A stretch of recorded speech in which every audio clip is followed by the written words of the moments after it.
पालघर जिल्ह्यातील अर्नाळा समुद्र किनाऱ्यावर 4 मित्रांवर काळाचा घाला झालाय। नालासोपाऱ्यातील 4 तरुण समुद्रात उतरले असता पाण्याचा अंदाज न आल्याने ते खोल पाण्यात अडकले। यावेळी पोलीस कॉन्स्टेबल आणि होमगार्ड यांनी धाडस दाखवत 2 तरुणांना सुखरूप बाहेर काढलं। मात्र एका तरुणाचा मृतदेह सापडला असून आणखीन एका तरुणाचा शोध सुरू आहे। नालासोपाऱ्यातील 4 मित्र अर्नाळा समुद्रात फिरण्यासाठी गेले होते। समुद्रात उतरल्यानंतर पाण्याचा अंदाज न आल्याने चौघेही लाटांच्या तडाख्यात सापडले। घटनास्थळी उपस्थित असलेले पोलीस कॉन्स्टेबल गौरव पाटील आणि होमगार्ड अक्षय तांडेल यांनी स्वतःचा जीव धोक्यात घालून समुद्रात उडी घेत साद अफसर खान आणि अब्दुल हसमुद्दीन शेख या दोघांना वाचवलं।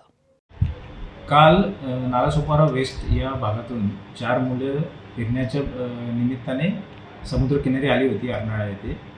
तर जेव्हा ते फिरत होते तेव्हा ते समुद्रात जात होते, त्यावेळेला मच्छीमार बांधवांनी, इथल्या स्थानिक तसेच आमचे जे पेट्रोलिंगचे कर्मचारी आहेत त्यांनी त्यांना न जाण्याबाबत समज दिली होती आणि तिथनं त्यांना जाण्यास सांगितले होते। परंतु ते तरीसुद्धा ते त्या ठिकाणाहून निघून परत एक 300-400 मीटर अंतरावर पुन्हा समुद्रामध्ये गेले आणि समुद्रामध्ये जात असताना खेळण्यासाठी आतमध्ये गेले, पण त्यांना पाण्याचा अंदाज न आल्याने ते खेचत आतमध्ये त्यांना समुद्राच्या पाण्यातून नेलं।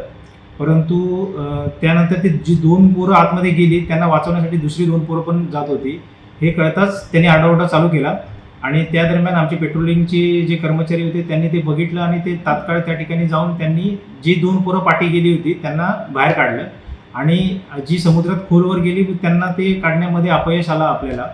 आज सकाळी 8च्या सुमारास आम्हाला खबर मिळाली की एक मुलाचा मृतदेह मच्छीमारांच्या जाळीमध्ये अडकलेला आहे। मग त्या ठिकाणी तात्काळ आमची टीम गेली, तिथे पाहणी केली तर त्या 2 मुलांपैकीच तो एक मुलगा तिथे मयत स्थितीत आढळून आलेला आहे। मृतदेहाकरता ऑलरेडी आम्ही आमच्या टीम सर्व किनारपट्टीवर पाठवलेल्या आहेत आणि स्थानिक मच्छीमारांचं म्हणणं आहे की मामाच्या वाडीच्या दिशेने ते मृतदेह जाऊ शकतो। तर त्या ठिकाणी आम्ही जास्त कॉन्सन्ट्रेट केलेलं आहे। फायर ब्रिगेडला पण सांगितलेलं आहे आणि कोस्ट गार्डला पण विनंती केली की तुम्ही पण एकदा परत आमच्यासाठी प्रयत्न करा।